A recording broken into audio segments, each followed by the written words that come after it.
Completing sentence কি উত্তর হয় না? গ্রামার মিলাতে পারো না? অর্থগত সমস্যা? আজকের ক্লাস তোমার জন্য। কমপ্লিটিং সেন্টেন্স উত্তর করতে গেলে তিনটা জিনিসের প্রয়োজন হবে। নাম্বার 1, কিছু রুলস পড়তে হবে। নাম্বার 2, কিছু শব্দের অর্থ করতে হবে। নাম্বার 3, প্রবাদ বাক্য পড়তে হবে। Rules number 1, it is time, it is high time, অর্থাৎ এখনই সময়, একটি কাজ শেষ করার এখনই সময়। স্ট্রাকচার 2 প্লাস ভার্বের বেস ফর্ম প্লাস অবজেক্ট অথবা সাবজেক্ট প্লাস ভার্বের পাস্ট ইনডিফিনিট প্লাস অবজেক্ট। যেমন the boys were playing in the field. Suddenly the rain started. So it is time to stop the game. অথবা the boys were playing in the field. Suddenly the rain started. So it is time they stopped the playing. Rules number 2, wish, fancy, would that, এই তিনটাই একই নিয়মে। বাংলা অর্থ ইচ্ছা। Structure subject where plus object অথবা subject could plus ভার্বের base form plus object.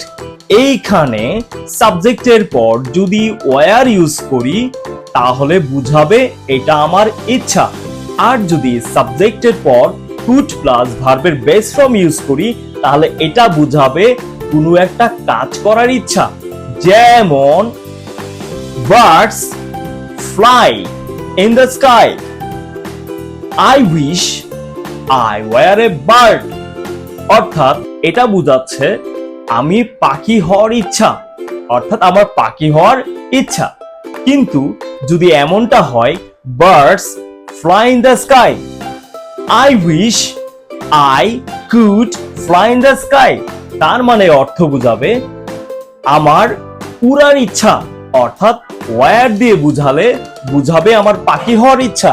আর যদি could plus ভার্বের ওয়ান ইউজ করা হয় তাহলে অর্থ বুঝাচ্ছে যে আমার উড়ার ইচ্ছা, পাখি হওয়ার ইচ্ছা আর উড়ার ইচ্ছা দুই জিনিস। তে না তেই, কি অবাক লাগছে? রুলস নাম্বার, অর্থাৎ no sooner had, hardly had, scarcely had, এর বাংলা অর্থ তে না তেই। no sooner had থাকলে শুরু করতে হবে than দিয়ে, আর hardly had থাকলে শুরু করতে হবে before দিয়ে, আর যদি scarcely had থাকে তাহলে শুরু করতে হবে when দিয়ে।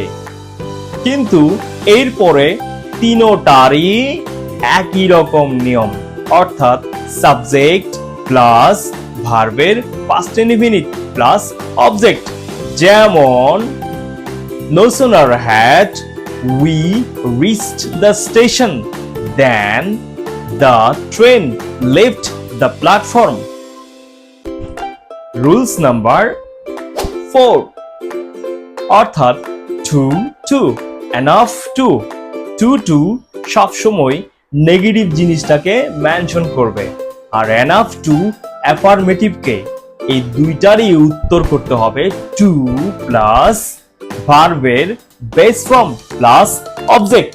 যেমন the car is too expensive dash, এটার উত্তর যদি করতে চাই the car is too expensive, গাড়িটার দাম এতই বেশি যে, এতই দামি যে গাড়িটা।